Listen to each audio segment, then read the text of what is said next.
Барлығыңызға қайырлы күн, менің каналыма қош келдіңіздер. Алда келе жатқан 8 наурыз мерекесіне орай біз сіздермен қыз қылығы деген, яғни дамский каприз деген өте жеңіл, әдемі, жасалу жолы өте оңай салат жасаймыз. Осы видеоны соңына дейін қарап, менімен бірге болыңыздар. Салатымызға қажет заттардың тізімін описание бөліміне әдеттегідей барлығын жазып қалдыратын боламын.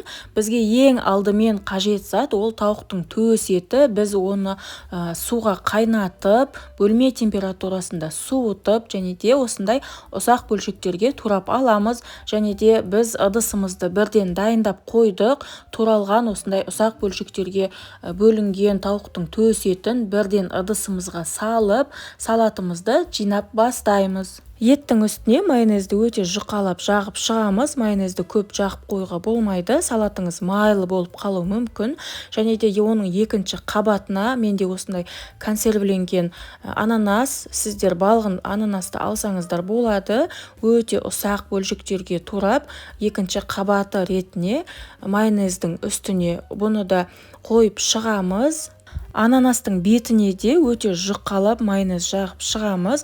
Және де одан кейін консервіленген жүгеріні бір келкі етіп қойып шығатын боламыз. Бізге бұл салатқа грек жаңғағы керемет үйлесетін еді. Егер бар болса, қоссаңыз әдемі дәм береді. Және тағы да майонезді жағып шығамыз. Салатымыздың келесі қабатына, яғни жүгерінің үстіне қайнаған жұмыртқаны өте ұсақ бөлшектерге осындай үккіштен өткізіп шығатын боламыз. Бізге жұмыртқаның 2 данасы болса жеткілікті. Әдемілеп осындай бір келкі етіп өткізіп, бетіне төсеп шығамыз.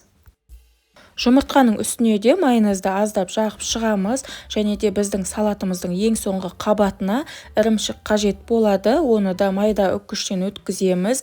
Ірімшігіміз жақсы, сапалы, дәмді және де қатты болған жақсы. Өйткені барлығы осы ірімшікке де байланысты дәмі салатыңыздың.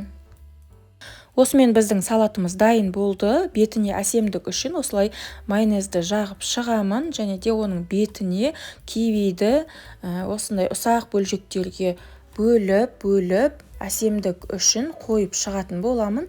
Сіздер өз қалауыңыз бойынша грек жаңғағын немесе ананастың өзін әсемдеп қойсаңыздар болады. Өте әдемі, сондай дәмді шығады. Маған киви қойған қатты ұнады. Бұл салаттың ерекшелігі құрамында жеміс-жидек болғандықтан және де тауықтың төс еті болғандықтан ас қорытылуына өте жеңіл әсер етеді. Және де жасалу жолы өте оңай. Алда келе жатқан ораза айына сәресіге немесе ауызашарға міндетті түрде жасап көріңіздер. Және де менің каналыма тіркеліп, лайк басып кетуді ұмытпаңыздар. Өйткені алда неше түрлі рецепттер болады. Келесі кездескенше қош сау болыңыздар.